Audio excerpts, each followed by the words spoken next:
So Harry Kane has just scraped a point for England in a crazy finish against Scotland, where it looked like Alex Oxlade-Chamberlain had secured a routine 3 points for the three lines. There were no debutants on show, but there were definitely a few waiting in the wings, itching for a slice of the action. However, let's have a look at some English players who never quite made their mark at international level. Richard Wright. I hope Richard Wright took an interest in a few hobbies, because the last 15 years of his career were fairly uneventful, becoming a professional bench warmer for a host of different clubs. To be fair, he must have been fairly good at it to finish up at Man City. Anyway, back when he actually enjoyed a game or two, he earned a couple of caps for his country. God knows how he received a callback, as he conceded 2 penalties against Malta in his debut. His second and final cap came against Holland in August 2001, a 2-0 defeat before Wright seemed to decide that football might not be for him. But damned if he wasn't going to continue raking in the dollars. Joey Barton. In an era where Frank Lampard and Steven Gerrard were at the peak of their powers, what odds would you have got on Joey Barton getting a run out for England? If anyone will know, Joey will. Barton had recently criticised England's big name players for bringing out autobiographies, with Frank Lampard quickly telling him to shut his mouth. Within weeks they were in the same England squad together.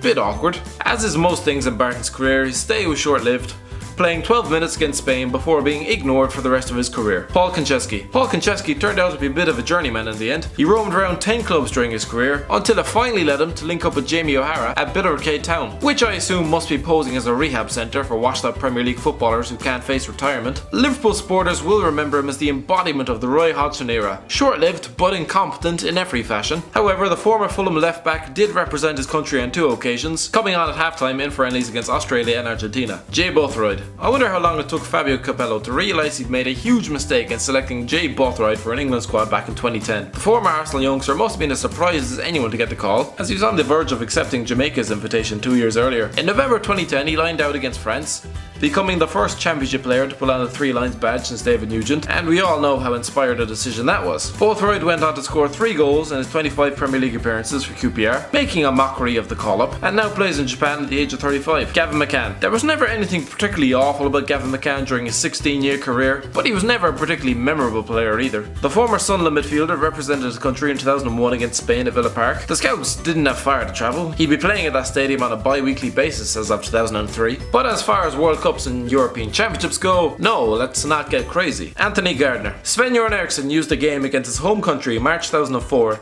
as the perfect opportunity to run his eye over certain players before selecting his squad for the European Championships. He substituted 8 players on the night. Jonathan Woodgate was one, hooked for Anthony Gardner, who didn't particularly impress, failing to stop Zlatan Ibrahimovic stabbing home the winner within 8 minutes of the restart. And it could be worse. Ryan Shawcross has only ever seen 16 minutes in an England shirt and saw the big man bag a hat-trick. Nicky Shorey. For a man who's played for Leyton Orient, Bristol City, Portsmouth, and not when they were good, Colchester and Hungerford Town, Nicky Shorey has done exceptionally well to extract a couple of England caps from his career. The current Stevenage coach was at the peak of his powers 10 years ago, having played all but 1 game as Reading finished 8th in the Premier League. He was rewarded with caps in friendlies against Brazil and Germany, becoming the first Reading player in almost 100 years to represent the 3 lines. But of course, when everybody remembered that Ashley Cole and Wayne Bridge were still a thing, it was back to the relegation battle. Lee Bowyer. Alright, let's get it straight. Lee Bowyer was a decent footballer. It's just a shame that what he'll most be remembered for is trying to beat lumps out of his teammate on a football pitch. 3 years prior to that, he was in the England squad though, capped by Sven-Göran Eriksson in a friendly against Portugal in September 2002. He even set up a goal for Leeds teammate Alan Smith, but no one ever gave him a ring after that.